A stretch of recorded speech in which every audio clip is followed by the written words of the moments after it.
good decisions and how we can guide them in proper interventions and how we can refer them to the experts concerned for cerebral palsy. Right. So if you see, the ultimate goal for all children with cerebral palsy is to help them in ambulate. Right. So the moment when somebody says cerebral palsy, even when I was a resident in pediatric neurology, there always a picture of disability comes to your mind, and you naturally assume things to be bad.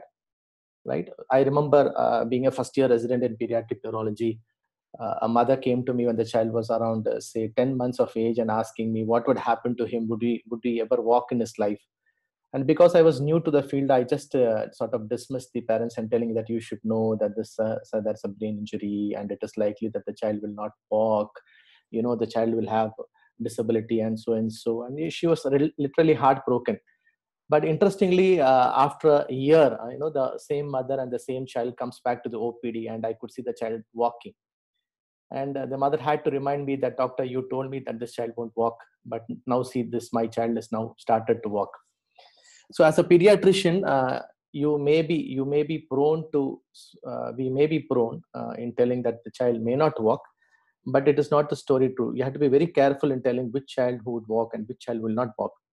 So at this point, something interesting I would like to say that, if you take cerebral palsy as a group, as a whole group, more than 2/3 of them can walk. So most of them, 2/3 of them fall into the grades of GMFCS, that is gross motor, fine motor classification or functional classification, between levels 1 to 3. So most of the cerebral palsy children can walk. Their walking may be delayed, but they do have a good potential to develop. This is because of the innate development or innate tendency of your human brain to undergo improvement over a period of time. So cerebral palsy is never ever a bad condition, okay, unlike what we think. So in this goal of helping children ambulate, as a pediatrician, you would be involved with multiple other experts, right? You would be involved with orthopedic surgeon, you will be involved with a neurosurgeon, you may be involved with a developmental pediatrician, and you may be involved with the therapist, the physiotherapist, the OT therapist, and the speech therapist, and so on. So you being the nodal point, right, and you do your formal initial assessment of the child, and you also serially tend to follow the children for a period of time. Your examination ideally should match the examination of a neurologist, should match with the examination of an orthopedician, and so on, and a physiotherapist and developmental pediatrician, and so on. If it matches, it's well and good, so that all of us are on the same page. And this is the importance of having a good team. So if your hospital setup has a good team, as a pediatrician, you can also learn from your orthopedic colleagues, your neurology colleagues, and developmental pediatric colleagues, and so on and so on. So the ideal goal is that as a student and as a pediatric resident, that your skills should improve, so that you have good concordance with various experts involved in the field of managing children with cerebral palsy. So with this theme, the outline of this today's presentation is that basically I'll just introduce to a few basics of cerebral palsy, just so that I don't directly want to jump into the topic. And then I would make you understand the different facets of motor impairment. So cerebral palsy is a multifaceted disease. It's a multifaceted syndrome. It has multiple features, of which motor dysfunction is one important component. So I'll try to make you understand the different facets of motor impairment, and would let you know some basic and necessary examination steps in a child, okay? And especially those children with cerebral palsy who are more than 6 years of age, right? And those are the kids that we need to take some important decisions about interventions for Botox, interventions to referral for orthopedics, and so on. So only 3 main concepts, a brief idea about cerebral palsy. I won't take much time into that, but then quickly we'll go on to the different motor manifestations of cerebral palsy, and the different examination methods in children with cerebral palsy. So cerebral palsy is an evolving movement disorder. So that's how, as a neurologist, I see a cerebral palsy, and that's how ideally a student should start seeing. Cerebral palsy should be thought about as a movement disorder, in which case you would think you would be able to appreciate the different types of movements in the cerebral palsy child. So by definition, cerebral palsy, is a disorder of movement and posture, which leads to activity limitation because of non-progressive insult to the developing brain. I'm sure all of you are aware of this definition, and you should be very thorough with this definition. So the key point is it's a disorder of movement and posture. It causes activity limitation so that a child, when compared to his aged matched peers, does not participate in the routine activities. It causes limitation in mobility, in ambulation, in transfer, in feeding, and so on. It is because of a non-progressive insult to the developing brain. So what you need to understand is that the insult is a permanent one. The insult to the brain does not change, but the syndrome of cerebral palsy can change according to the age. So even though the insult is non-progressive, the symptoms of the child that can show over a period, the same child can show a different set of symptoms when, let's say, he's an infant less than 1 year of age, and the same child can show a different set of symptoms when he become a childhood 6 years or an adolescent or a teenager. So the symptoms can evolve over a period of time. And in addition to movement disorder, that is disorders of movement and posture, they have multiple comorbidities. So it is important that a student should be aware of the various comorbidities in children with cerebral palsy. The comorbidities are so numerous. So cerebral palsy is a multifaceted syndrome, I would like to call it, in which there's a predominant motor impairment, which is a movement disorder, impairing the child's movement, both fine motor movements and gross motor movements. And it is a motor disorder which impairs the posture, causes activity limitation. Even though the insult is a permanent, non-progressive one, the symptoms can change over a period of time. Now, all these things that I have put in red are very key points, and all these points are equally important. So students should be very clear in the definition of a cerebral palsy. So just a small mnemonic, if you want to list out the multiple deficits, there are innumerous. You can just remember as MP, that is the movement and posture, followed by A, B, C, D, E, F, okay, along with S. So maximum pain is seen with A, B, C, D, E, F. This is just a mnemonic for those over who likes. So cerebral palsy can have motor issues like spasticity, rigidity, dystonia. They can have either decreased movements or increased movement. They can have posture and they can have pain. They can have sensory issues, primarily vision issues, hearing issues, and they can have swallowing difficulties. They can have increasing spasticity. And A, B, C, D, E, F, they can have autism, they can have attention deficit hyperactivity disorder, they can have behavioral issues, they can have chronic constipation, they can have communication issues, they can have deformities, they can have dentition issues, drooling, dislocation of hips, they can have epilepsy, they can have failure to thrive and feeding issues, and so on. Okay, so multiple deficits. So remember, as a pediatrician, when you are involved in a children with cerebral palsy, it is our duty to understand the multiple deficits and guide the patient to the particular relevant experts. For example, if there is an excessive drooling, you may need the help of a swallowing therapist or an ENT therapist to control the drooling. If there is a chronic constipation, you need the help of a pediatric gastroenterologist to manage them. If there is failure to thrive, you need the support of a pediatric gastroenterology, right?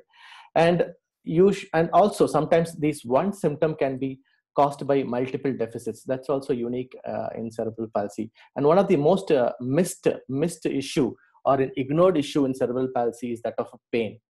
The pain is unfortunately not thought about in children with cerebral palsy. They may have excess of irritability, where it is thought maybe it's because of spasticity or gastroesophageal reflux and so on and so on.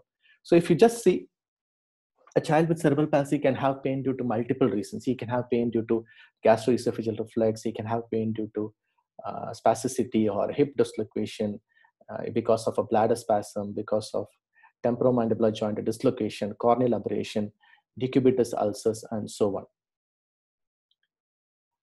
Okay, so these concepts are important so that you know that that you need to look for, in addition to the movement disorder or the motor impairment, of all these associated comorbidities. Now, the concept of cerebral palsy, like that we have for epilepsy, is it's a multi-axis disorder. So you can look for different axes to have a very clear diagnosis. You can have an axis 1 where you try to qualify your statement. Where was the hypoxic ischemic encephalopathy onset? Okay, is that a term onset, or is that a preterm onset, or is that a postnatal onset? So if you look overall, most of these children with cerebral palsy have in utero onset of insult rather than perinatal or immediate postnatal onset of an insult. This is very important. And if you look overall, the preterm children have more chance to have an hypoxic ischemic insult rather than that of a term child. So term children having cerebral palsy is usually related to intrapartum sentinel events like a cord prolapse or a massive hemorrhage, massive placental hemorrhage or a placental abruption and so on. Right. So the axis 1, you should try to say at which point the child likely had an insult. It was related to the antenatal period, the term, it's a term child, or it's a preterm child, or it's a postnatal onset hypoxic ischemic insult. And then the second qualification status is that you want to tell what type of a neurological syndrome this particular child's cerebral palsy has. Okay. So I'm sure all of you are aware, cerebral palsy has 3 main neurological types: the spastic type, the dyskinetic type, and the ataxic type. So you need to qualify your statements. You need to tell with appropriate adjectives what sort of neurological syndrome this particular cerebral palsy child has. For example, in this example, I have told it's a bilateral spastic cerebral palsy, upper limbs more than lower limbs, with hip adduction, hamstring and bilateral ankle contractures with equinus gait.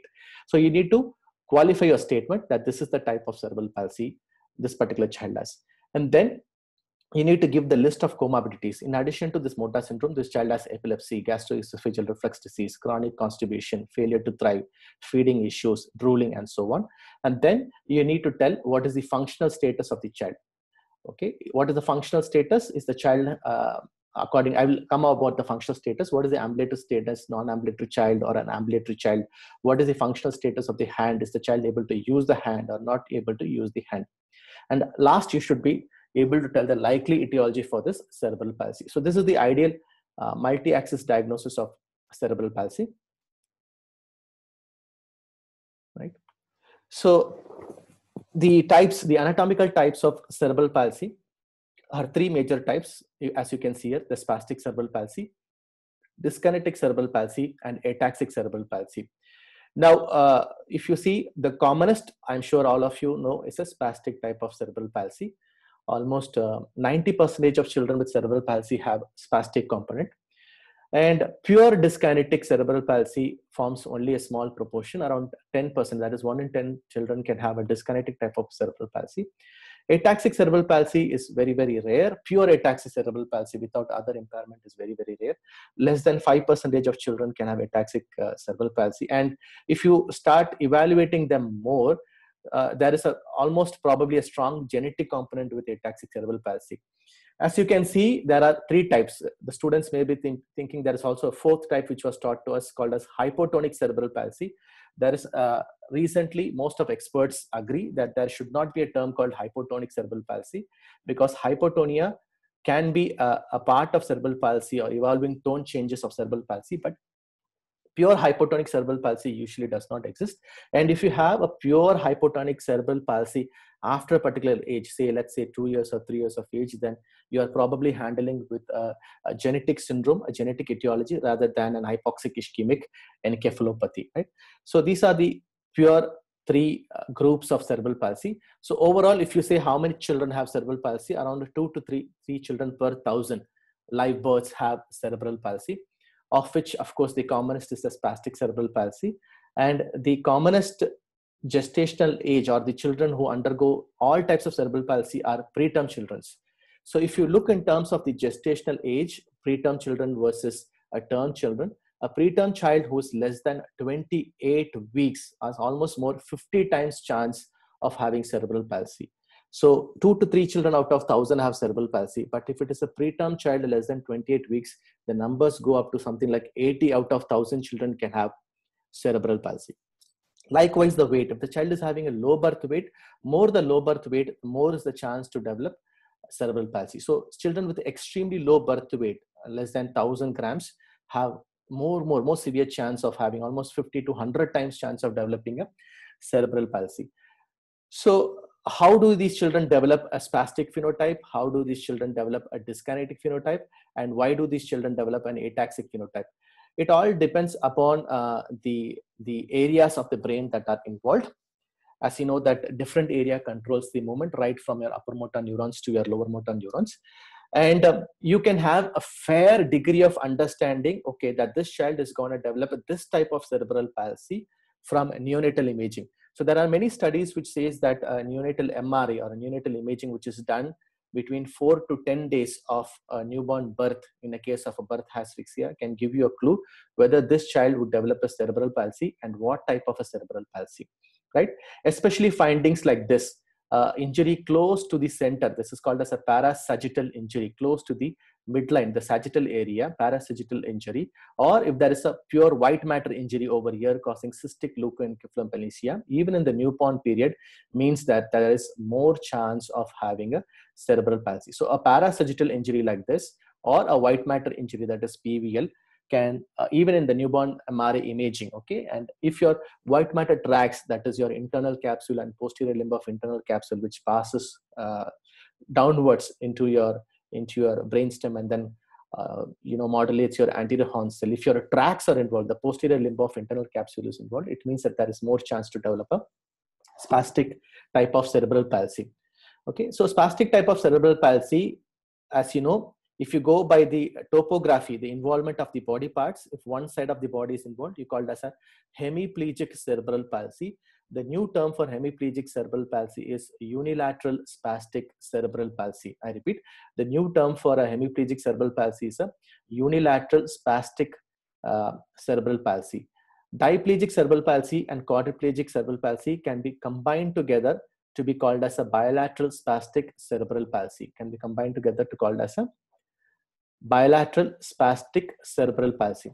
So these are the different types of spastic cerebral palsy, of which these three commonest, whether hemiplegic, diplegics, or quadriplegics. The commonest type of cerebral palsy, because of more preterm births and more preterm care, is your diplegic cerebral palsy. By far the commonest cerebral palsy is a diplegic cerebral palsy, right? So what happens to the dyskinetic cerebral palsy? So in dyskinetic cerebral palsy, you can have two models of a brain injury. The classical one that we would have all learned is a severe bilirubin induced brain damage to this part of the brain, which is called as the globus pallidus, which causes your predominantly dystonic or a severe or an athetoid type of cerebral palsy. So the classical dyskinetic cerebral palsy is mentioned after a bilirubin induced brain damage or kernicterus injuries to the globus pallidus.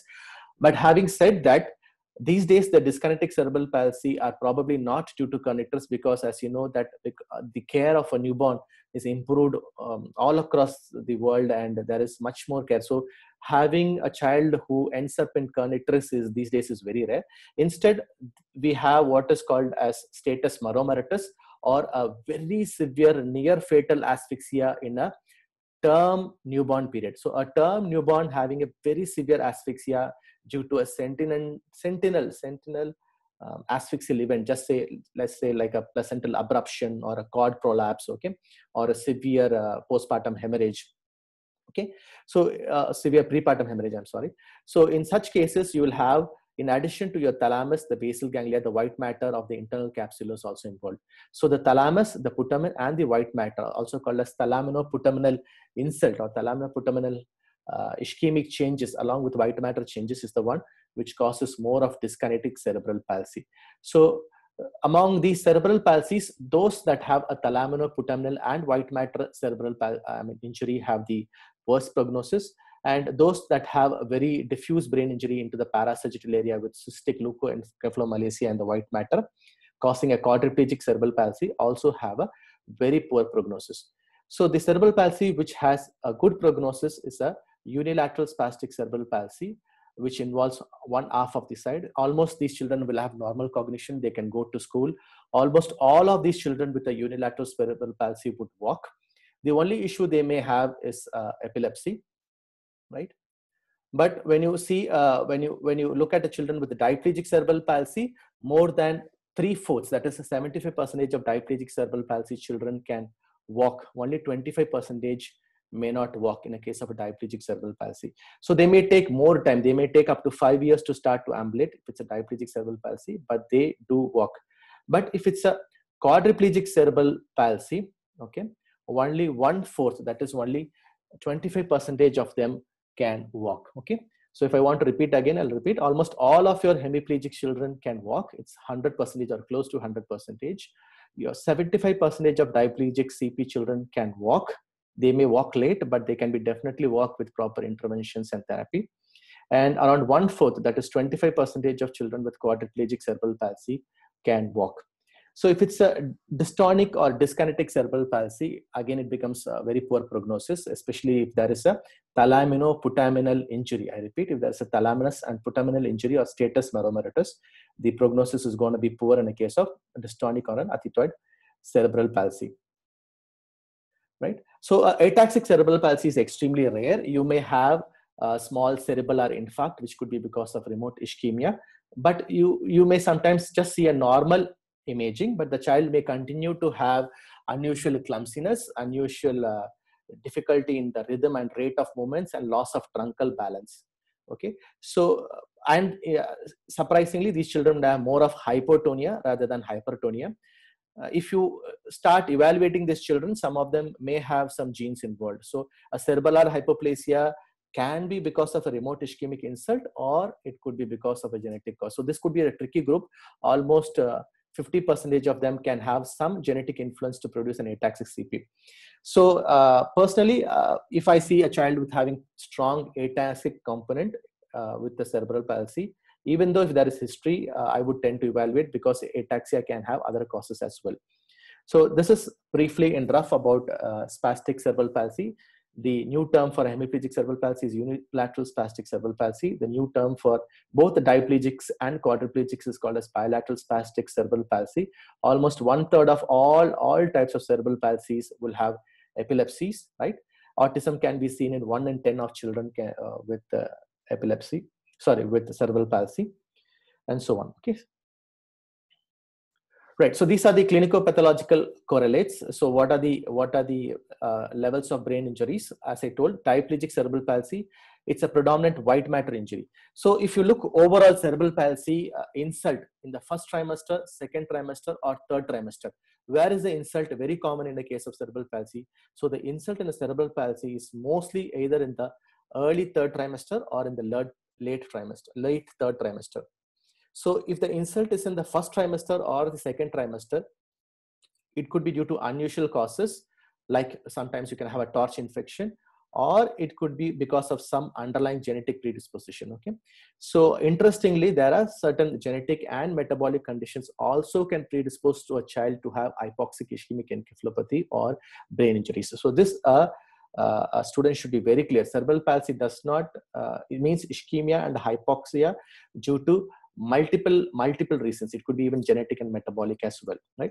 But if you have insult in the first trimester, usually it produces brain malformations. Like you can have hemimegalencephaly if it is in a case of a unilateral spastic cerebral palsy, and if it's a case of a bilateral spastic cerebral palsy, sometimes in first trimester injury or an insult because of unusual viral infections like cytomegalovirus can produce a unusual pachygyria agyria complex in the brain, which is known as lissencephaly.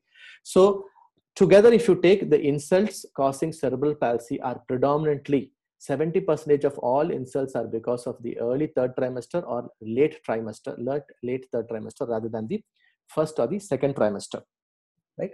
But the patterns are very much corroborated. If you see a white matter injury, then in a preterm child, white matter is more prone to injury because of the way that blood vessels are arranged close to the ventricle. So the germinal matrix is very much friable. The ventricular layers are very much friable. So the white matter close to the ventricles are more prone to injury. So they have what is known as periventricular leukomalacia or a periventricular hemorrhagic ischemic changes. So if it's a quadriplegia, usually can happen in preterm children as well as in term children. But if it happens in a term children, the spastic quadriplegia is usually because of a sentinel event or because of a severe intrapartum asphyxia, as I told you, like abruption of the placenta or a cord prolapse and so on. In which cases you either see a multicystic encephalomalacia or you see a parasagittal injury. So whenever you see a multicystic encephalomalacia or a parasagittal injury, even in the neonatal ultrasound, it can predict a very poor motor prognosis for the child. A dyskinetic cerebral palsy, as I told you, there are two major reasons. One is status moromoratus due to a severe hypoxic ischemic encephalopathy or a near fatal asphyxia. And the other reason for a dyskinetic cerebral palsy is bilirubin deposition in the bilateral globus pallidus. Ataxic cerebral palsy, as I just told you, is because of cerebellar lesions, either with a genetic component or without a genetic component. Spastic hemiplegia can again happen in both term children and preterm children. If it's a term children, it is usually in the third trimester because of an MCA territory infarct. And if it's a preterm children, it's because of focal white matter changes because of lenticular striate artery thrombosis, right? So these are some of the etiologies of children with cerebral palsy and their correlates. So what are the early markers of CP? So I'm sure all of us know the early markers. If a child has a poor head growth, has poor vision, attention, poor hearing, response to sounds, if there is a developmental trajectory which seems to be unusually slow, if there is a significant truncal hypotonia and poor head control in the initial 6 months, and if you have persistence of primitive reflexes and failure to acquire postural reflexes. This is very, very important. All of you know that there are in utero reflexes called primitive reflexes. We have your rooting reflex, sucking reflex, grasp reflex, Morose reflex, ATNR, that is asymmetric tonic neck reflexes. If these reflexes persist beyond a period of time, usually most of these primitive reflexes tends to disappear from 6 months of age, and your postural reflexes, which helps in your balance of the child or equilibrium of the child, okay, like lateral propping reactions, the parachute reflex, and so on, so starts coming from 6 months of age. In cerebral palsy, unusually there is persistence of primitive reflexes like Morose reflex, ATNR reflex, and the postural reflexes do not appear, or there is a very much delayed in appearance of the postural reflexes. The other subtle clues could be early handedness before 2 years. If you have a cortical thumb or fisting of the hands, okay, and if there is a poor nail growth on one side of the limb, if there is unusual paucity of the limb movements, if there is increased opistotonic arching or scissoring of the lower limbs, if there is a toe walking or a bottom shuffling or an abnormal tone at any point of time, or if you have stereotypic abnormal movements. This point is important, stereotypic abnormal movements. There are lots of studies and lots of observations which says that we can pick up these abnormal movements right from your SCABU or NICU. So generally these small babies, when they start to move, they have a particular pattern of movements. A small preterm baby would have a writhing movement, which is replaced by flea swatting, fidgety movements. Newborn babies still age group 3 months are very fidget. They tend to move erratically. But instead of seeing those sort of fidgety movements, if you see a sort of a cramped movements and both the hands are going together and both the legs are going together, okay, or if there is a lot of persistence of writhing movements, and these abnormal movements even very early as 3 months can indicate that probably this child would evolve into a cerebral palsy. And apathy, visual apathy at any point of time is a poor sign, okay.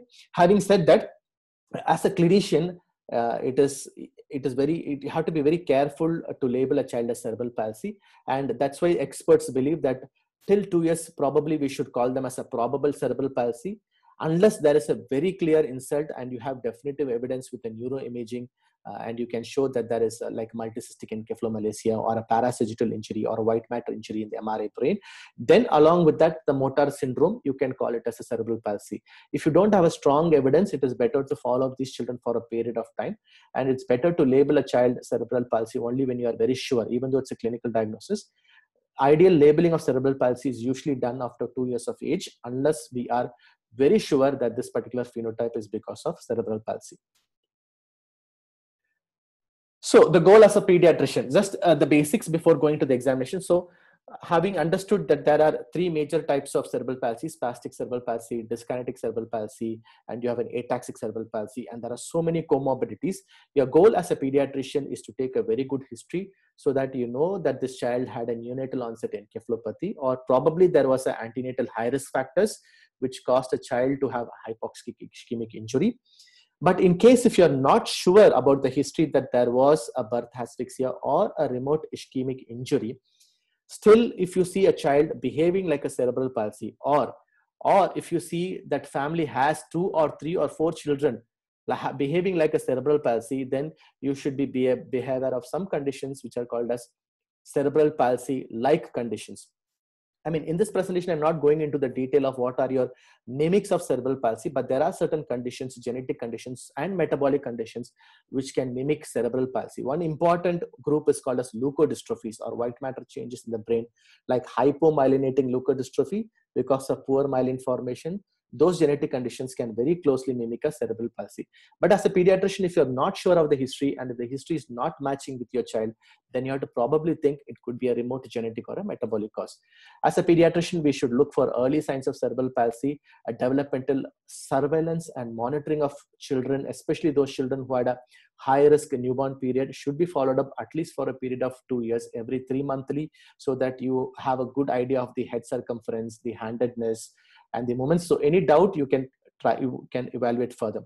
You need to do a reasonable motor examination to understand the impact of deficit. We will come to that later. So in the end, you should have a multi-axis CP diagnosis. Most importantly, you should know that when should I refer to experts. If there is an early onset epilepsy, yes, I should refer to the expert. If the child is having a deterioration in the gait, yes, I should refer to the expert. If the child is having severe failure to thrive, I should refer to the expert. So you should know when I should refer to the expert, and you should identify all the comorbidities and manage accordingly, right? So what are the motor dysfunction in cerebral palsy? So now we'll just try to list out various motor dysfunctions that we can see in children with cerebral palsy, and then how we are supposed to examine that. So we are coming to the second part of the talk. So what are the motor dysfunctions impairments that we can see in a cerebral palsy?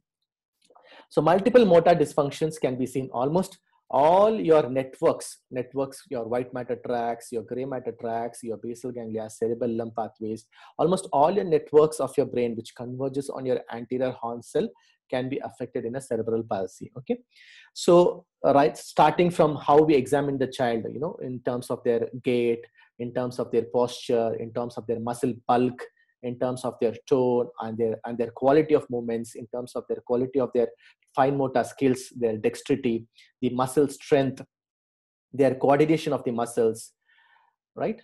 Can be affected. In addition, you can have a lot of extraneous movements. Either it could be a hypokinetic phenotype or hyperkinetic extraneous movements can also be seen in cerebral palsy. So multiple motor dysfunctions could be seen, and there can be a sequence in these motor dysfunctions. This is very, very important. So sometimes, as I told you, cerebral palsy evolves over a period of time because of the primitive reflex and postural reflexes switch over at 6 months. Most of these children with cerebral palsy do have a hypotonic phase in the first 6 months, and then they slowly evolve to have a hypertonic phase. Okay, so there is also, it could be also a phasic syndrome where the motor dysfunction can vary according to the age of the child. So the impairments could change. Most importantly, yes, you should remember about presence of primitive reflexes like Morose and ATNR, and non-gaining of postural reflexes, right? I told this before. So you can have a primary impairment, which can lead on to a secondary impairment, and which can lead on to a tertiary impairment. This concept is very important. So the child can start having one problem because of cerebral palsy per se, and usually the problem is related to the tone and the muscle strength. But over a period of the time, because the tone is abnormal and the muscle strength or the balance is abnormal, the child starts developing secondary musculoskeletal problems because of the change in the alignment of the bones, causing either dislocation of the bones, subluxation of the joints, or bony deformities. And this can lead to the changes in the muscle balance, the muscle strength. The muscle can undergo shortening, and subsequently you can have some contractures and deformities. So once there is a secondary impairment, as a compensation mechanism, okay, the balance of the child can change, the bony alignment can still further change, and you can have a tertiary impairment. So this is the sequence that we ideally see in cerebral palsy children. When you are typically following up for a period of time, especially children who are like, say, in the beginning in infancy, and once they become around 6 years of age, and once they enter puberty. So these are very critical age periods. What happens in their infancy, what happens around 5 to 6 years of age, and what happens from 10 years of age. Okay, so most of these secondary impairments starts happening from 6 years onwards, and most of this tertiary impairment happens when the child enters puberty or starts gaining weight. So, so one example we are mentioning here is a child having a gastrocnemius spasticity, right? A gastrocnemius spasticity, which causes, sorry for this, yeah, right, which causes flexion contracture of the ankle, and subsequently because of prolonged flexion contracture, there is the knee goes into hyperextension, and the muscles surrounding the knee joint, that is your rectus and your hamstrings, becomes contracted, and the child ends up in a stiff knee, which has a bad prognosis. So the motor impairment can go in steps, and the reasons for the motor impairment, as I told you, is the same, that the muscles are weak because of the lack of force because of ischemic injury. The muscle tone is altered at the neuroanatomical level between, you know, the gamma neurons and the alpha motor neurons. Their synchrony is lost. There is unnecessary contraction of agonist or antagonist, and some specific groups of muscles are involved. For example, the muscle tone in the upper limb means it is the flexors which are mostly involved, whereas in the lower limbs it is the extensors which are mostly involved. So there is a loss of synchrony, or synchrony of firing between two groups of muscles across different muscle groups. This unusual asynchrony can also cause bony deformation or dislocation and so on. So the muscle tone is increased, the muscles do not relax, they always be in a persistent contracted state. There is unusual firing or unusual harmony between the agonist and the antagonist. There is loss of a selective motor control. What is selective motor control?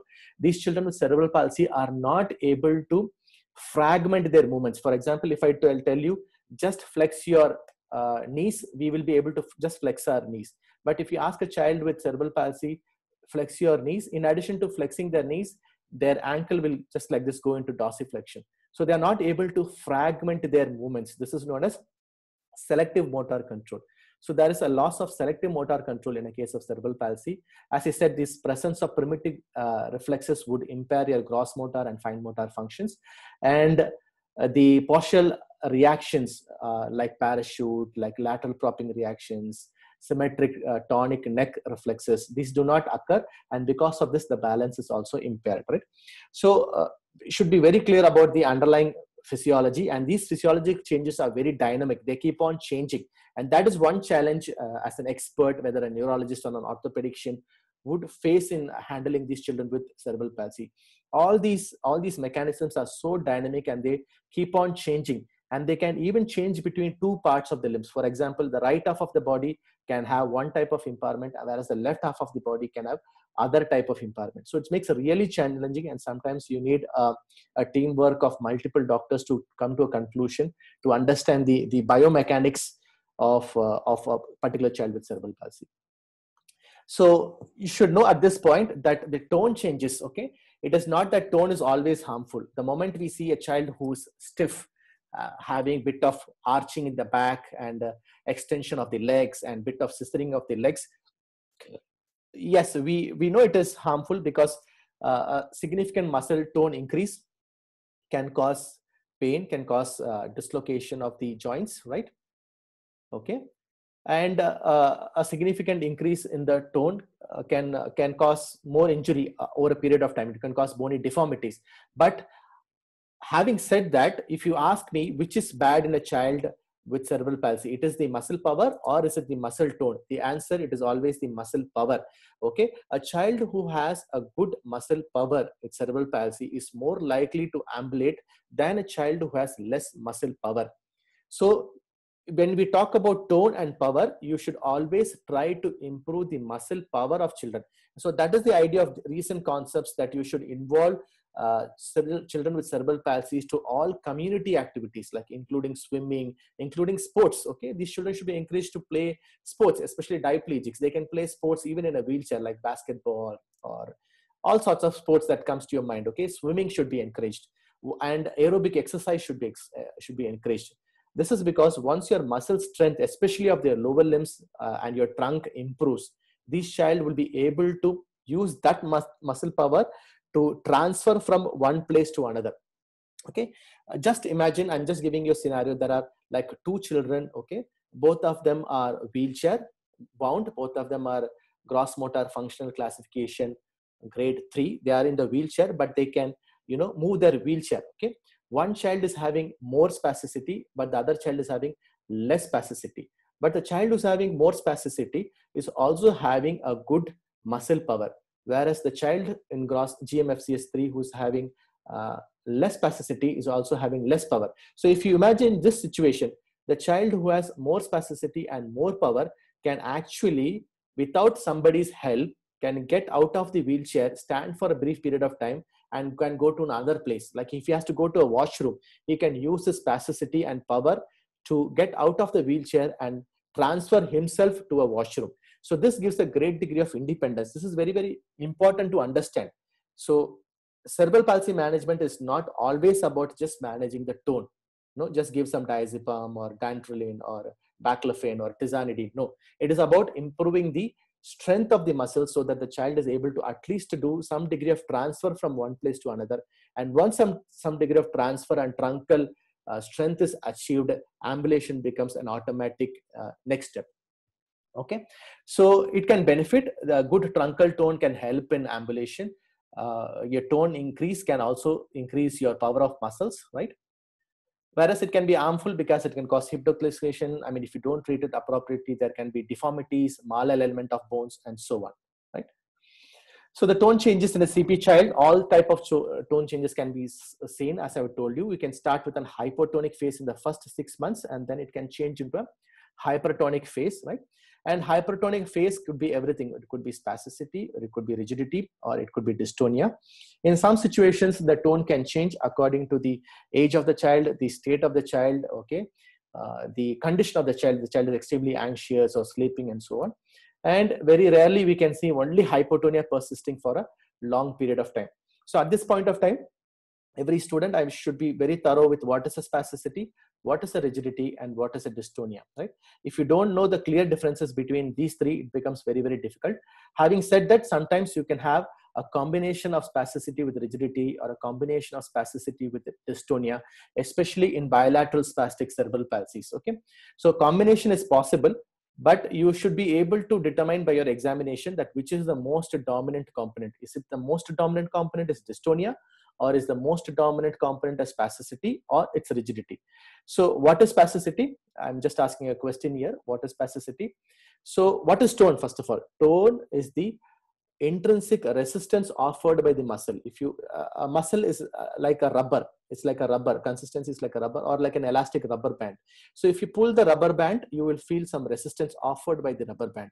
So even a muscle is like that. It's an intrinsic resistance offered by the muscle when you are stretching the muscles. That is your tone. And sometimes you can feel the resistance increased when you are moving the part or the limb very fast. So spasticity is the intrinsic resistance offered by the muscle when you move that particular muscle or the joint very fast. So it is velocity dependent. So the more fast you move, the more resistance you can feel, especially in the initial part of the movement. That is your spasticity. What is rigidity? Rigidity is the resistance offered by the muscle throughout the range of the motion, okay, from flexion to extension. It is almost that I'm bending a metallic lead pipe very slowly like that, okay? I'm like a bodybuilder, I'm using my strength to bend a lead pipe. So that sort of a uniform resistance offered by both the agonist muscle and an antagonist muscle throughout the range of motion is known as dystonia. Sorry, it's known as rigidity, I'm sorry. So spasticity is the initial resistance, okay? And a sudden release can be there, called as catch and release phenomena. And it is noted when you move a limb very fast. And rigidity is a uniform resistance you see throughout the range of the motion. And what is dystonia? Dystonia is twisting postures, whether it is sustained twisting postures or intermittent twisting postures with either increase in tone or decrease in tone or a variable tone. So a dystonic child can show an increased tone or can show a decreased tone, or the tone can change. But the most important component of dystonia is that there will be a lot of twisting postures of the trunk or the upper limb and so on, okay? So just to summarize what we have told, what is spasticity versus rigidity, this is very important, should be very clear. So you can see an initial clasp neck phenomena, that is I'm just bending a knife, so there is a sudden giveaway. There is a resistance in the initial part of the movement and there is a sudden giveaway. This is called as spasticity. It can be seen in hemiplegic, quadriplegic, or any CP basically. Whereas rigidity is a lead pipe phenomena, sometimes with cog feeling and tremor at rest. What is cog feeling? So when I move a limb, there will be an intermittent ratchet-like jerks as if I'm moving a wheel. That is called as cog wheel rigidity. It's because there is a baseline tremor also in addition to rigidity, and that tremor causes those cog wheeling phenomena. It can be seen in all four extremities, but can be in a particular distribution as well. So the examiner elicits the clasp knife phenomena by a catch yield sensation. That's a quick jerk of the resting extremity. So you should do a very fast movement, a brisk jerky movement should be done. Whereas in a rigidity, the examiner elicits the lead pipe phenomena by making a very slow movement of the patient's resting extremity. So ideally, you should start moving the limbs slow and then fast, slow and then fast. So when you're moving a limb slow, if you're able to feel the stiffness throughout, it is rigidity. When you're moving the limb fast later on, if you're feeling the resistance, initial resistance, and then giveaway phenomena, it is spasticity. So spasticity is associated with hyperactive reflexes and clonus. Rigidity is not associated with hyperactive reflexes, may or may not be associated. Clonus is not present usually. Babinski's sign is positive in a case of spasticity. In rigidity, you can have a normal plantar reflexes. Spasticity tends to predominate one group of muscles, like it tends to predominate in the flexors of the upper limb and extensors of the lower limb, whereas rigidity tends to involve the antagonistic muscle pairs equally, right? So tone, how does it involve? As I said, it's because of the persistence of primitive reflexes and the delay in the appearance of postural reflexes, and the tone changes according to the age of the child. Okay, here you can see a child with a persistent ATNR reflexes. So these primitive reflexes are usually easily elicited in a child with a dyskinetic cerebral palsy. Next time, if you see a child with dyskinetic cerebral palsy, you can try to elicit especially ATNR and Moros. They are present for a longer period of time. And because of long-standing tone changes and power changes, these children are prone to have contractures, which is nothing but shortening of the muscles. And you can see contractures either in the upper limbs or in the lower limbs. Contractures are noted in the flexors, that is wrist flexors and finger flexors of the upper limb, thumb adductors, hip flexors, hip adductors, knee flexors, and plantar flexors. So the tone is increased in the lower limb extensors, but contractures are seen in the opposite group of muscles, usually the flexors, hip flexors, hip adductors, knee flexors, and plantar flexors. So the presence of hip flexion contracture with a hip adduction contracture is a very big danger sign. So I repeat again, students, please note, if the child is having a hip flexion contracture along with a hip adduction contracture, it gives a very high chance for a posterior dislocation of the hip joint. Okay. So now come to a third point. So you have understood that the motor impairment is variable in children. Either you can have spasticity, you can have rigidity, you can have dystonia. The distribution can vary. Even in the same child, different limbs can have different motor manifestations. And these motor manifestations can lead to secondary impairment like deformities and contractures. And it can lead on to tertiary impairments like change in the posture or change in the bony alignment, right? So having known what is a primary impairment, secondary impairment, and third impairment, next we'll go on to understanding or picking up these deficits by a thorough neurological examination. Okay, so a neurological examination for any case for that matter, if it's an ataxia child or hemiplegic child or a child with Parkinson's syndrome, or always has three components: observation, palpation, percussion, and performing certain maneuvers. In addition to this, in a CP child, we should have a functional assessment in the end, that is gross motor functional classification system. So what do we want to observe in a child with cerebral palsy? The moment a child walks into your OPD, you need to observe his gait, you need to observe his posture, the posture while the child is sleeping, while the child is sitting, and while the child is standing, and while the child is walking. And you should observe the quality of the movements. So observation skill is something which every student should develop, because most of the things which comes into your mind at your first observation is which helps us in further decision making, right?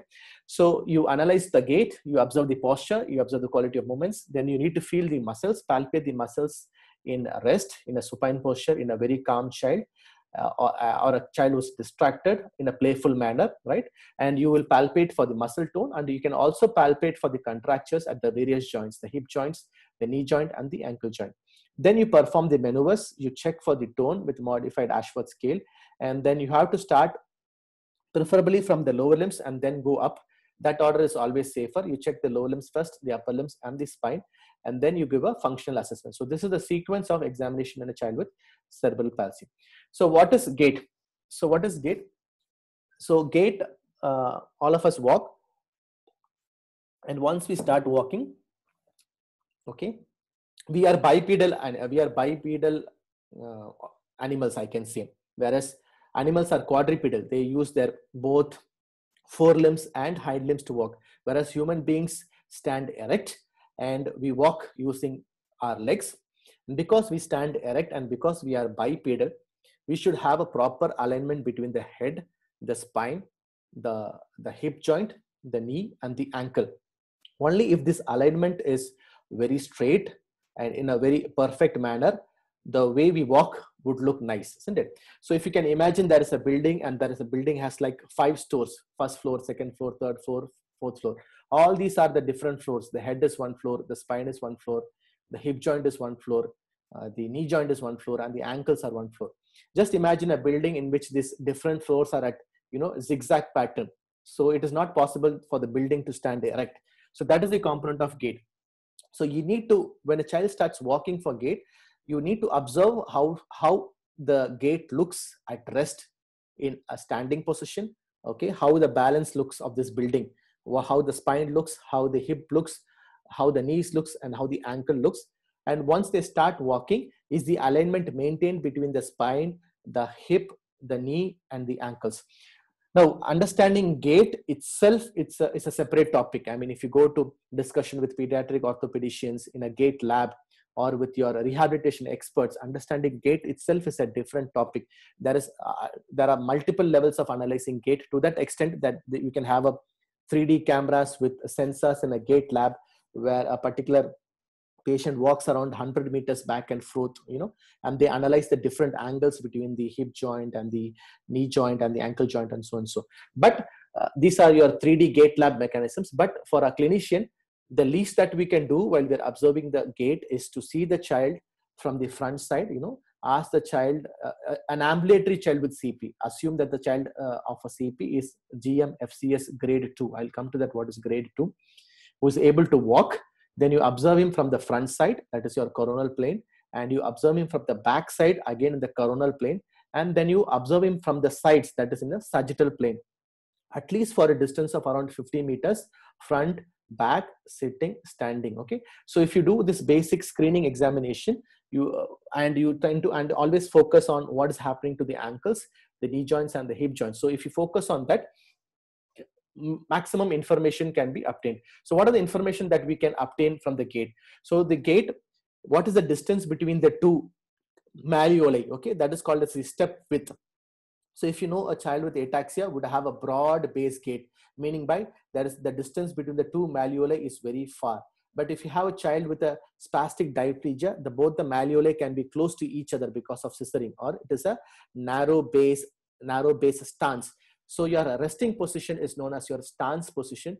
And when you start walking, swinging your hands, it is called as your stride position. So you have to comment upon, this is how the stance look, this is how the step distance look, and this is how the stride looks. Okay, and how is the arm movements while striding, whether the arm moves freely or the movements of the arms is restricted, and what is the balance or the alignment between the pelvis, knee, and the ankles, and what is the symmetry between the right side and the left side. Okay, even though I've told so many features, the moment we start seeing children with CP again and again, the children of CP who are walking, when we see again and again, practically there are only 2 or 3 types of gait. Okay, so the 2-3 types commonest gait are equinus gait, where a child walks like a horse, okay, and a crouch gait, where a child walks like a tiger. So whether it is a horse or a tiger, if I can put in a simple way, this is the only 2 things grossly you're gonna look at. And of course, the third gait pattern is very easy pattern, when the child has an hemiplegic gait with a circumduction, movement around the hip, right? So these are the 3 common gait patterns. I will show you some videos. So to just repeat again, always start from sitting posture, standing, walking, turning, running, hopping, and jumping if possible. Analyze at least for a distance of 50 meters in both the coronal planes and in the sagittal planes. Okay. Okay. So, right. So you can see here a child. Just observe this video.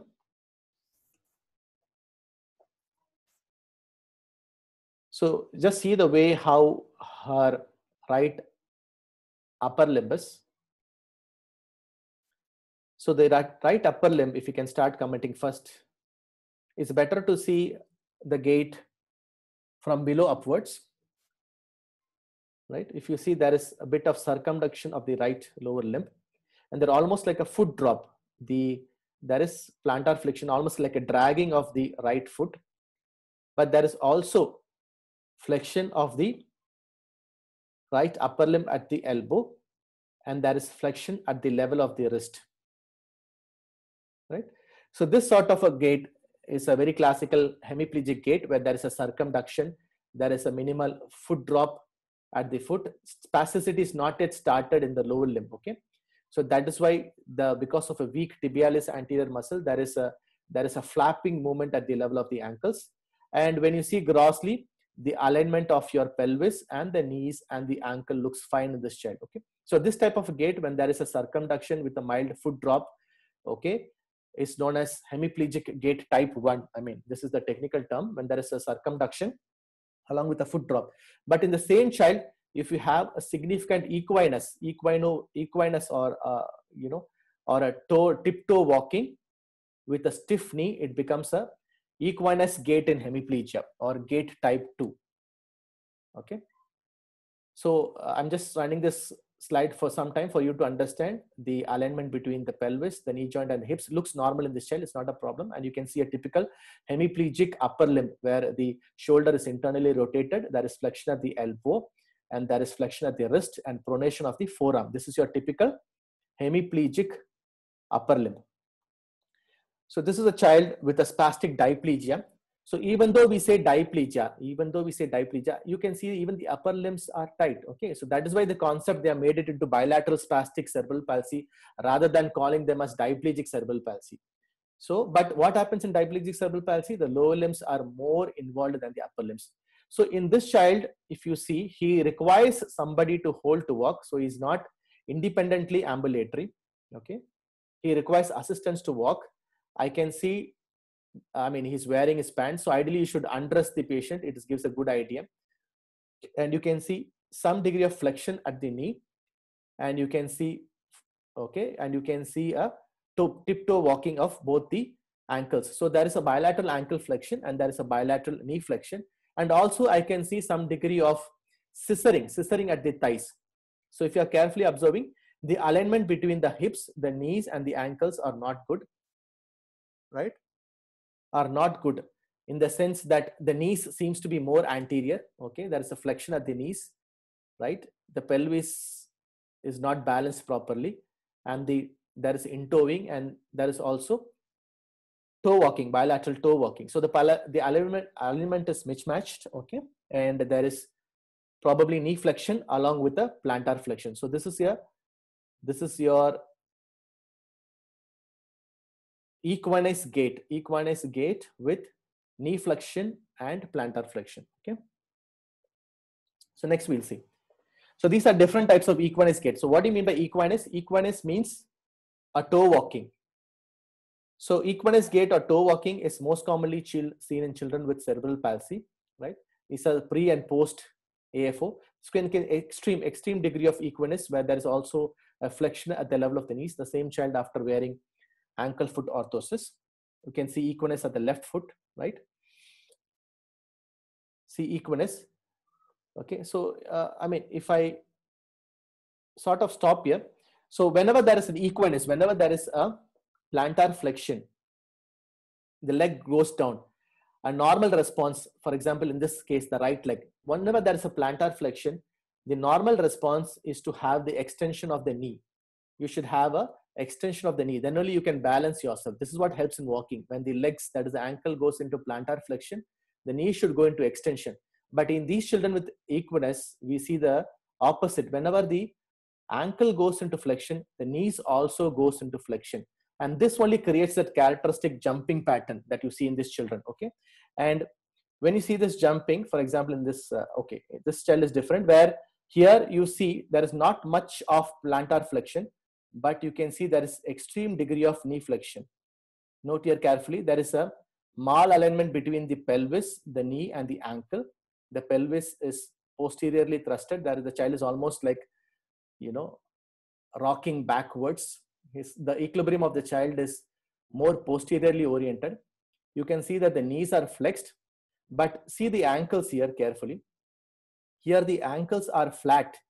Okay, there is not much of plantar flexion. Can you note this? There is more of dorsiflexion of the ankle. Have you noted this? So this combination of dorsiflexion of the ankle and knee flexion, dorsiflexion of the ankle and a knee flexion is what is called as a tiger gait or a crouch gait. It's almost like a tiger is slowly moving in a forest and crouching. Okay, this is extremely bad, and this can happen once the child gains some weight and enter their puberty. Okay, their ankles can go onto, or the most common reason for having a crouch gait is unfortunately iatrogenic. So some of these children undergo tendo-Achilles release surgery here, and because of tendo-Achilles release for spasticity, unfortunately their plantar flexors become weak and they end up in dorsiflexion of the ankle. So the commonest reason when we see a crouch gait is usually iatrogenic after a tendo-Achilles release procedure, but the otherwise also a crouch gait can happen in diplegic CP when they gain their weight because of excessive weight gain and because of their positional deformities at the level of ankle. They can have dorsiflexion of the ankle and knee flexion, okay, with the posterior tilt of the pelvis. This combination is known as a crouch gait. So just see, this is what I told you. I'll just come back again, right? So this is like a jumping like pattern, okay? So normally when you have plantar flexion, your knee should go into extension. But if your knees does not go into extension and they go into flexion, you can have this jumping tendency, and this is known as a jump gait, right? This is known as a jump gait. As you can see, it looks as if he's like waddling or jumping around, okay? So when there's a plantar flexion along with the knee flexion, right? As you can see here, when there's a plantar flexion along with the knee flexion, you have a tendency to jump, and this is known as a jumping gait. So to summarize, we have three types of gait: equinus gait, okay? So normally when there's a plantar flexion, your knee should go into extension. So that is a classical equinus gait when there is a plantar flexion along with the knee which is straight. That is your classical equinus gait. But if there is a plantar flexion at the ankle along with the knee flexion, there's a jumping like pattern, that is called as jumping gait. And what I showed in the last slide, if you have dorsiflexion of the ankle along with the knee flexion, it is called as crouch gait. So these are the three different types of gait. So just to summarize those three types of the gait, right? So in a true equinus, there is a plantar flexion with a knee extension, okay? This is your true equinus gait. Whereas in a jump knee, there is a plantar flexion along with the knee flexion and an anterior tilt of the hip, which causes a jumping like syndrome in the child called as a jump knee or the jumping gait. And what is this crouch gait? If there is dorsiflexion at the level of the ankle along with the knee flexion along with the posterior tilt of the pelvis, okay, it causes a tiger like crouch. So this is called as crouch gait. So these are the three main different types of gait pattern. I'm sure the students who are listening this for the first time may find it a bit difficult, but we need to understand that these are the three types of gait that you can see in diplegic CP.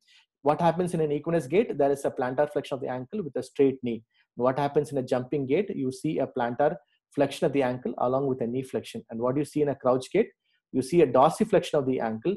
The most common is iatrogenic when do a tendo-Achilles release, okay, without looking at the hamstrings or without looking at the flexor muscles of the hip, where there is a dorsiflexion of the ankle and there is a knee flexion, okay, right? So even in this slide, I'm just giving a difference between a crouch gait and a jump gait. As you can see in a jump gait, there is plantar flexion at the ankle and there is a knee flexion. Knee flexion with plantar flexion is a jump gait. And what happens in a crouch gait? There is a knee flexion with a dorsiflexion of that of the ankle, okay? So if you can able to appreciate these three types of gaits, it's well and good. But at least a student should tell that the diplegic gait is equinus because of a plantar flexion and a knee extension. That is the least expected from a student. So yes, so this is the last type of movement impairment that you can see. As you can see that the child is twisting and distorting his trunk and his neck. The left upper limb is flexed. The right upper limb goes into unusual twisting postures. So this type of children can have a dystonia. Even when they walk, they can have this exaggerated dystonia pattern. seen in children with a dystonic type of cerebral palsy. Right. So what you can observe in posture. So the moment a child walks into your OPD, are we able to observe a equinus gait? Are we able to observe a jumping gait or a crouch gait? These are the three types of gait. And what are the postures? So the earliest posture that we can identify in children is known as Critchley sign, C-R-I-T-C-H-L-E-Y, Critchley sign, or adducted thumbs. Okay. Normally your thumbs should release or hand should open by 2 months of age. But persistent fisting is unusual because it's a pyramidal sign. You can see fisting of the thumbs or Critchling sign. You can see scissoring of the legs because of increased adductor tone or adductor contractures in bilateral medial adductor groups of muscles. Okay, usually this is a very severe sign. It is seen in a severe PVL, and usually the children having scissoring, they have very much difficulty in walking. They may have other deficits. They can have other contractures, hip dislocation and one, right? And yeah, you can see again an adductor, increased adductor contracture causes the child to sit in a W posture. A W posture is not good for the child because if the child continues to sit in this W posture, they may develop a permanent fixed contracture of your medial adductor group of muscles.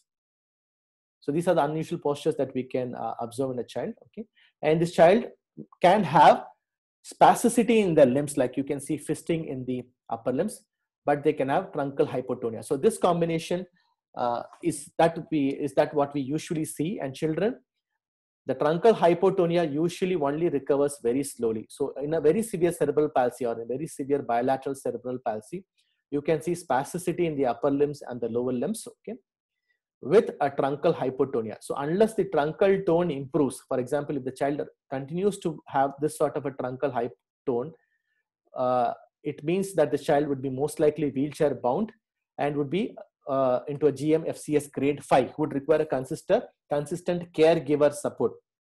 So these are the things that you can observe. But if the child is able to sit independently with a straight back, that's a good prognosis, which means that the child would be able to at least transfer him from one place to another. Okay. So one of the important thing in terms of prognosis, or one of the things that we need to achieve from the physiotherapy point of view, is to improve the truncal tone, right? So how would you assess the tone and grade the tone? So how do we assess the tone? It's by the palpation of the muscles and by observing the range of motion across joints. Okay. So of course, I told you what's the difference between a spasticity, rigidity, and dystonia. We need to check the range of motions for different group of muscles. You need to start from the lower limbs and then go for the upper limbs. You need to check the range of motion at the level of the ankle joint. You need to check the range of motion at the level of the knee joint, and you need to check the range of motion at the level of the hip joint, the elbow joint, okay, the wrist joint, and the shoulder joint. So different groups of muscles, we need to see the range of motion. But there are certain important principles. The first principle is that the child should be in a calm state. The head should be preferably in midline. Okay, all these things are very practically difficult. The child should not be hungry. The child should be relaxed, right? And first you should start slow, right? And then you should go fast movements. Okay, so if you want to check the extensor tone, you have to put the limb in full extension. And if you want to check the flexor tone, you have to put the limb in full flexion and then start to extend the limbs. Okay, so I repeat again, if you want to check the extensor tone, you need to put the limb in full extension and then start flexing the limbs. So the extensors are very tight, you will have difficulty in flexing this joint. Okay, and likewise, if you want to check the flexor tone, you would put the child or the limb in full flexion, and you will slowly extend this joint. So if the flexor tone is very high, it will be very difficult to extend this particular joint. So these are the important concepts.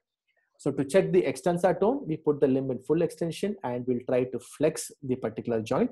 And if you want to check the flexor tone, we will put the limb or the joint in full flexion and we will slowly try to extend the joint.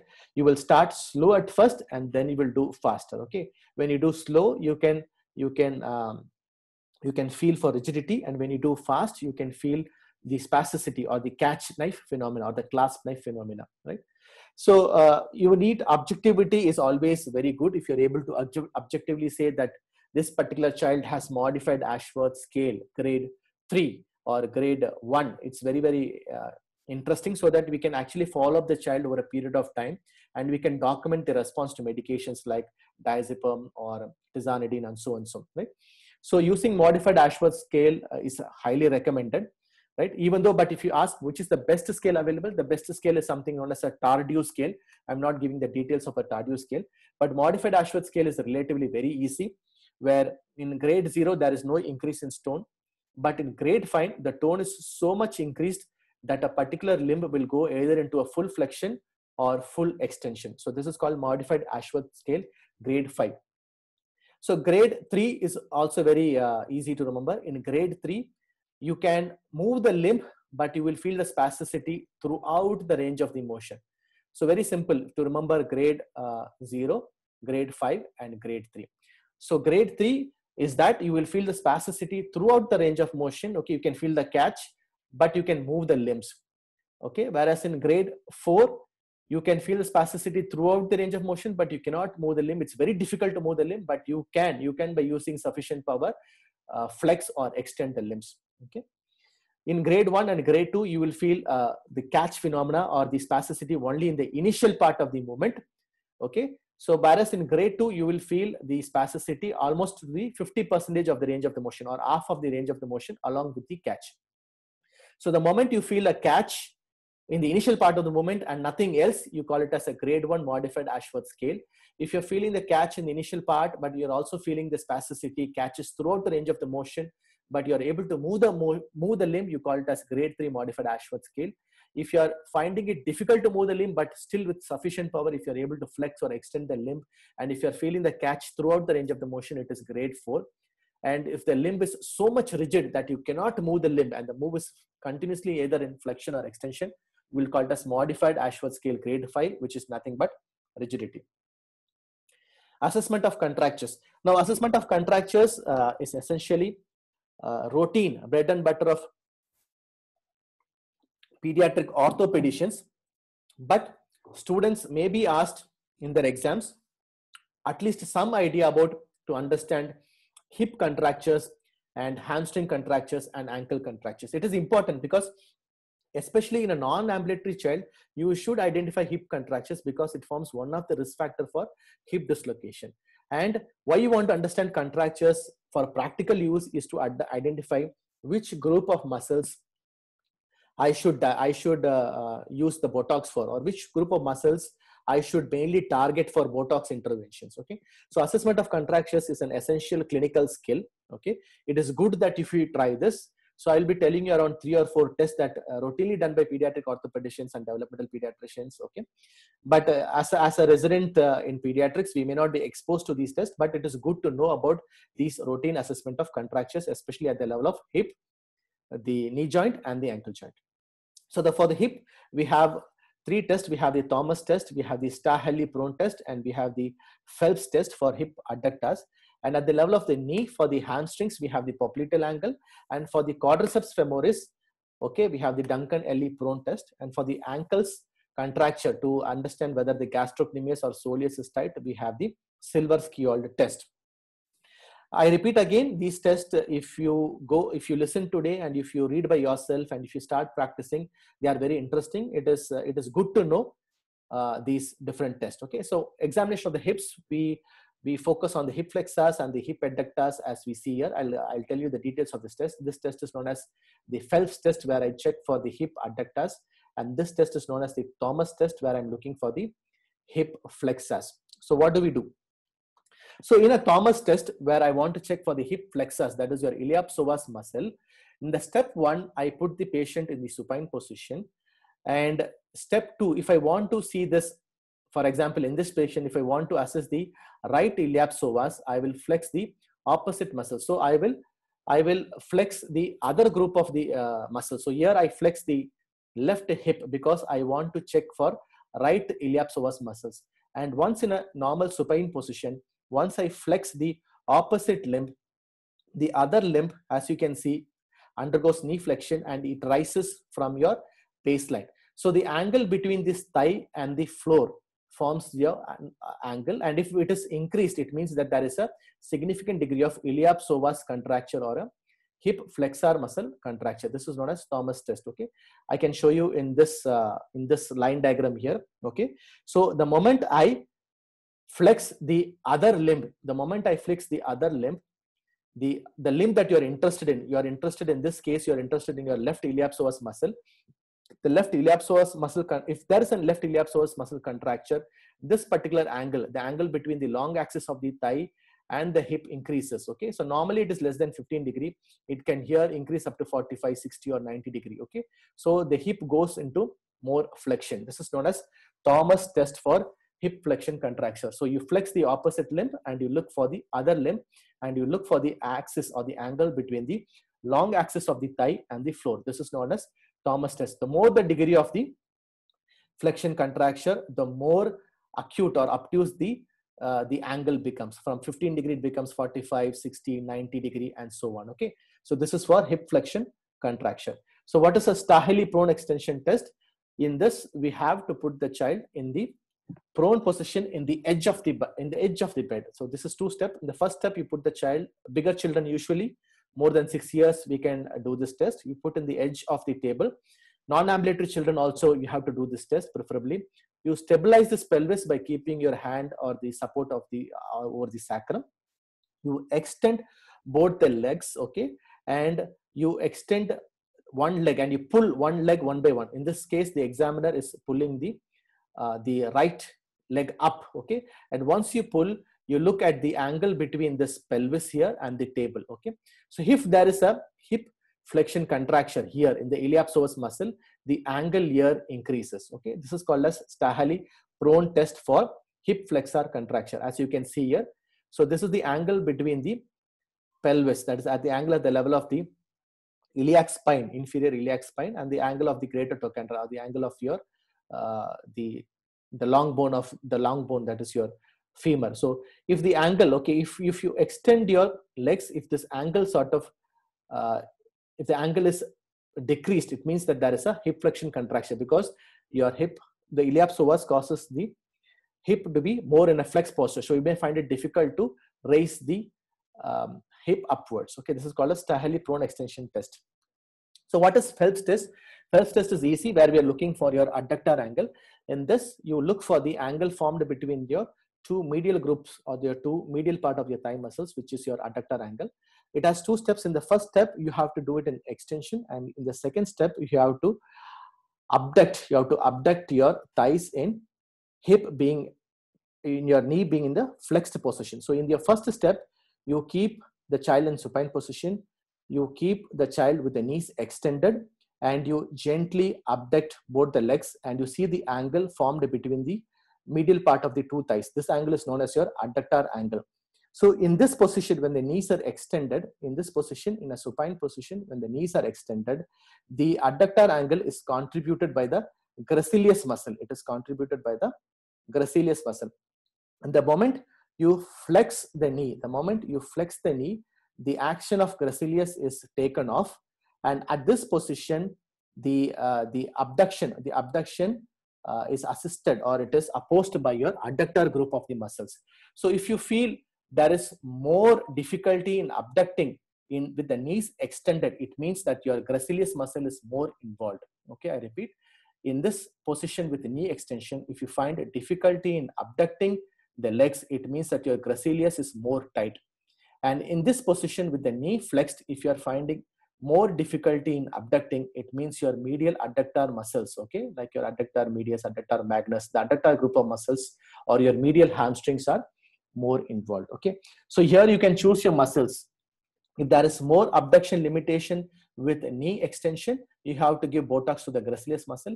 If there is more restriction of abduction with the knee being in flexion, you should use Botox for your adductor group of muscles.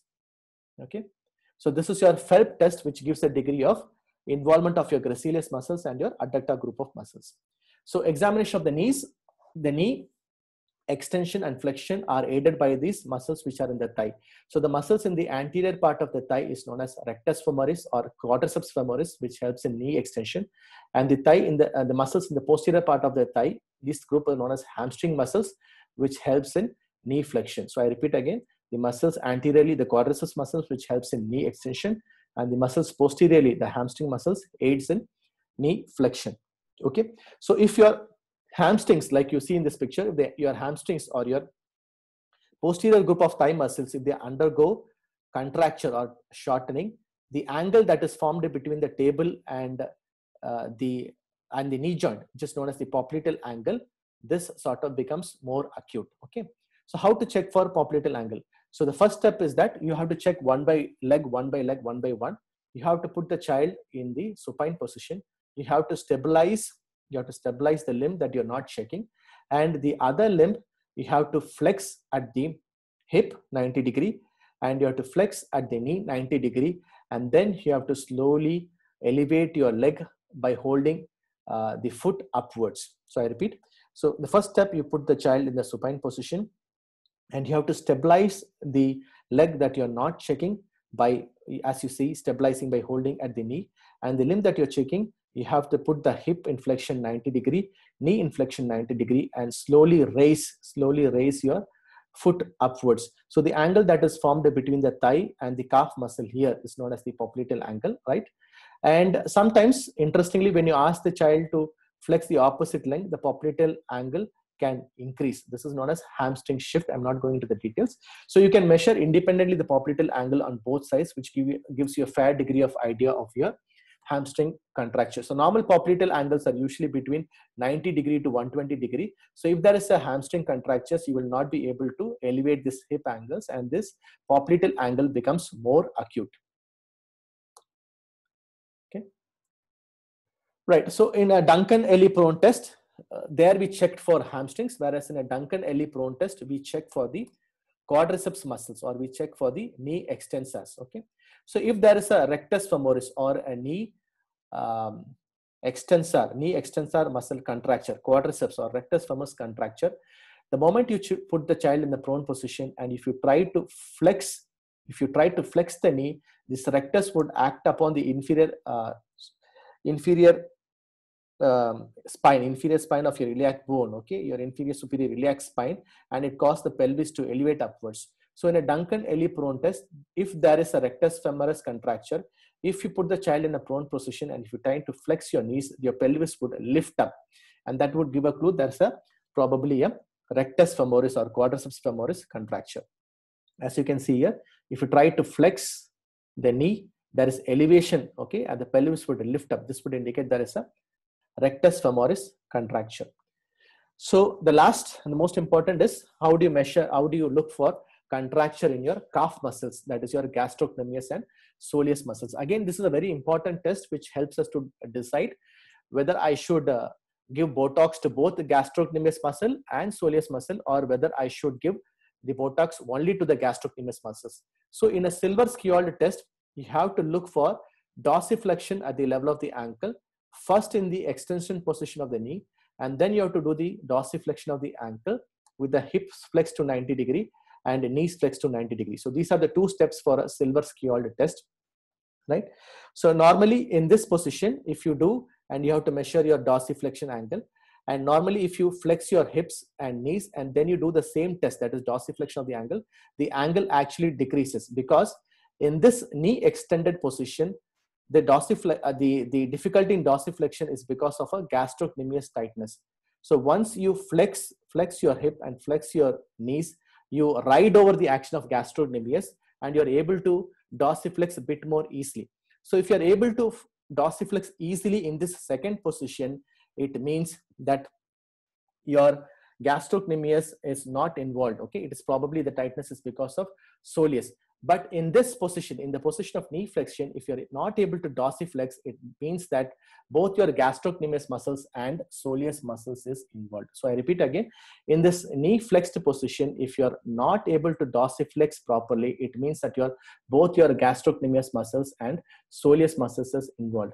But in this knee flexion position, if you're able to dorsiflex nicely, it means that your gastrocnemius muscles is probably spared, and it is your soleus muscle which is contributing to your plantar flexion. So this would help us to choose between these two groups of muscles. This test is called as Silver-Skjold test. So at this point, we will be able to analyze that, yes, it is a spastic cerebral palsy. Is it unilateral? Is it bilateral? Did I check for the It's gait? 9 o'clock. Did I check for the equinus gait? Did I check for the crouch gait? And did I check for the jump gait? Okay. Did I check for contractures at the hip by doing a Thomas test? Did I check for the contractures of the adductor muscles by doing the Phelps test? Okay. Did I check for contractures at the ankle by doing the Silver-Skjold test? Is the tone variable? And so and so. So you can classify and act accordingly. If there's a spastic bilateral cerebral palsy, okay, it is important to understand contractures of the hip and the contractures of the knee flexors, because sometimes if you target only the tendo-achilles muscle, it can actually harm the child. It can harm the gait, as we have seen in the case of a crouch gait. Okay, it can actually harm the child. So if there is more of a hip flexor spasticity or hip flexor contractions, Botox should be initially be done on the hip flexors first, and then to your plantar flexors at the ankle. So finally, what is functional assessment? So nothing completes without functional assessment, because as I told you in the first slide, the most important part of a cerebral palsy child is how we can help in ambulation. So every child, our goal is to improve in the grades of ambulation. So there are different functional scales for hand function, for ambulation, for balance and sitting and so on. So when a child is sitting, at least we should be happy when the child is able to sit with hands free. So this is what as physiotherapist or occupational therapist we are looking for. So the truncal balance can be improved by trampoline exercises, by strengthening your core muscles, truncal core muscles. Okay. So the goal of a diplegic CP would be to improve your truncal strength so that at least the child can sit with hands free. Right? And you can functionally grade the degree of standing, whether he's standing with head propped up, okay, or whether he's able to stand with balance with one leg in the form of hopping position, or whether he can able to jump and so on, right? So most importantly, every student should know what is gross motor function classification system grade 1, 2, 3, and 4. These can be easily used in children more than 6 years of age, right? So children who are grade 1 are able to ambulate in the community. They are able to walk up the stairs without support. They are able to run also. They can have mild clumsiness, but they are able to do their routine activities. Those children who are having GM-FCS grade 2 needs some sort of support to climb up the stairs, okay, and they are able to ambulate in the community. They may require some orthosis like an ankle foot orthosis, and they may have some spasticity or some contractures. The children with GM-FCS grade 3 do have definitive deficits, and they require orthosis. They may require some sticks. They may require like crutches as here. They may require a wheelchair which they can manually prop, but their truncal tone is very good, right? But they need minimal assistance. So ideally, and if you see, as I told you in the beginning, most of the children with CP, okay, almost 2/3 of the children with CP fall into category level 1, 2, and 3. So CP is not such a bad condition, okay. And even if the child is on grade GM-FCS grade 4, from grade 4 they may reach grade 3. So if you see a child with a GM-FCS grade 3, your idea is to help them to reach GM-FCS grade 2 by either surgical interventions or physiotherapy interventions or medical interventions. So what is GM-FCS grade 4? This child is a bit cognitively intact. He can use a motor wheelchair, but he needs a orthosis like a walking frame to walk, and he requires a continuous support in the community. He cannot ambulate freely in the community. He requires support in the community. Okay, so GM-FCS grade 4. Okay, children also should participate in community activities. It has been found in many studies, if you encourage these children to participate in community activities, their chance of entering into GM-FCS grade 3 is more. And GM-FCS grade 5 are those very bad children. Even at 6 years, they are non-ambulatory. They are having a very significant truncal hypotonia. They can't even balance their head, and they require caregiver assistance throughout. Okay. So these are the different grades of cerebral palsy function grade. So just to summarize, so if you get an 11-year-old child in your exams with a preterm onset cerebral palsy, right from the way they enter your room, you can comment upon your gait. You can say whether it's an equinus gait or a jump gait or a crouch gait. Okay, you can comment upon the alignment between the pelvis, the knee joint, and the ankles. You can comment upon the spasticity. The child is having spasticity more in the lower limbs than the upper limb flexors. He's having a spasticity of modified Ashworth scale grade 3, where even the spasticity is present throughout the range of the movement, though the limbs can be moved. This particular child has bilateral hip flexor contractures, hamstring contractures, and bilateral ankle contractures. And the orthopedicians can assess the degree of deformities and say that the child is having deformities in the legs with scoliosis, plano valgus, and so on. And this child belongs to a functional grade GMFCS grade 3, right? So the take-home messages.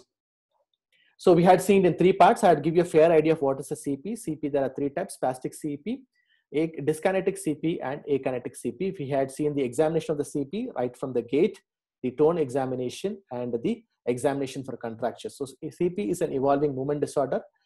Assessment of motor impairment is necessary to refer them for further interventions. Okay, so the ideal age for a Botox intervention is somewhere between 3 to 6 years. So if you see a CP child with either a hip muscle contractures or gastrocnemius contractures or ankle contractures, 3 to 6 is the ideal age for referring for Botox, whereas the ideal age to refer for surgical interventions to orthopedics is around 6 years of age, somewhere between 5 to 6 years of age, right?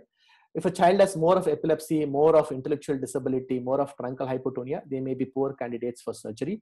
The child who has more extrapyramidal manifestations is also a poor candidate for surgery. So early referral should be done for tone management. Initially, we can try medical management, but especially the tone should be managed in the lower limbs. I told you the balance between the tone and the power. Sometimes you need to have a balance, which is important, tone or strength. At any point of the time, the strength of the muscles is more important than the tone. The idea of managing the tone is that you don't want the contractures to happen. So the child should be put on a regular individualized program for repeated stretching of the muscles, repeated strengthening of the muscles, and simple orthosis like ankle foot orthosis to prevent contractures.